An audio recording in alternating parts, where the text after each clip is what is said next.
JPSC civil सेवा परीक्षा में गड़बड़ी की शिकायतों की जांच कर रही सीआईडी ने अपनी पड़ताल तेज कर दी है। जांच एजेंसी ने प्रारंभिक परीक्षा यानी कि पीटी में सफल हुए अभ्यर्थियों से उनकी ओएमआर शीट की कार्बन कॉपी मांगी है।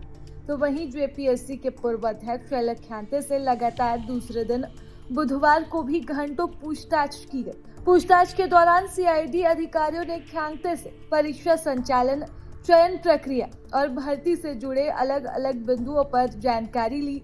जांच एजेंसी ने उपलब्ध दस्तावेजों और अन्य आरोपियों के बयानों को आपस में मिलान भी किया और कई कड़ियों को जोड़ते हुए सवाल पूछे। देर शाम पूछताछ पूरी होने के बाद उन्हें जाने तो मिला, लेकिन सीआईडी ने अलख ख्यांते को एक बार फिर 31 जुलाई को पूछताछ के लिए बुलाया है।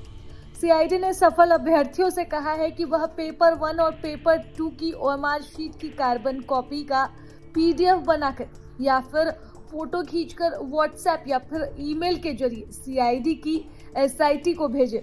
इसके लिए व्हाट्सएप नंबर भी जारी किया गया है।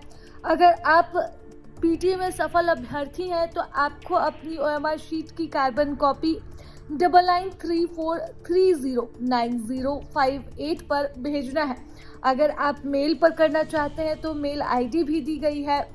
आप complain@jpsc.cid@jhpolice.gov.in पर अपनी ओएमआर शीट भेज सकते हैं। यानी कि कुल मिलाकर कहें तो ईडी पूरी तरह से एक्शन मोड में आ चुकी है और लगातार 2 दिनों तक अलख ख्यांते से पूछताछ के बाद अलग अलग बिंदुओं के तार जोड़े जा रहे हैं।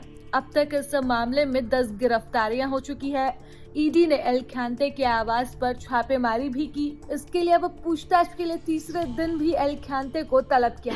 हालांकि पूछताछ के दौरान अलख ख्यांते कुछ भी खास बताने को तैयार नहीं है। यही वजह रही कि जब अलख ख्यांते से दूसरी बार पूछताछ हुई और इस पूछताछ के दौरान कुछ बातें निकलकर सामने आई तो वह अन्य गिरफ्तार लोगों से भी उनकी बातचीत के तार मिलाएंगे और उसके बाद फिर एक बार फिर अलख ख्यांते को तीसरे दिन तलब कर उनसे पूछताछ की जाएगी। आपको बता दें कि यहाँ पर सीआईडी की जांच में यह तथ्य भी सामने आया है कि टीडीपीएल कर्मियों के लिए जेपीएससी दफ्तर में अलग से व्यवस्था थी। नियम यह है कि वहां से कोई भी व्यक्ति किसी भी प्रकार का दस्तावेज ऑफिस से बाहर न ले जाए, पर टीडीपीएल के कर्मी दस्तावेज ले जाते थे।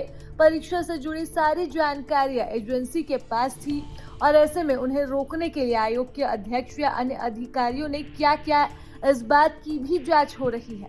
जेपीएससी में झारखंड संयुक्त असैनिक सेवा परीक्षा 2025 विज्ञापन संख्या 1226 पीटी परीक्षा पास करने वाले सभी अभ्यर्थियों से 30 जुलाई से 5 अगस्त के बीच पेपर 1 और पेपर 2 की ओएमआर शीट की कॉपी मांगी गई है। यानी कि आपके पास 30 जुलाई से लेकर 5 अगस्त का समय है।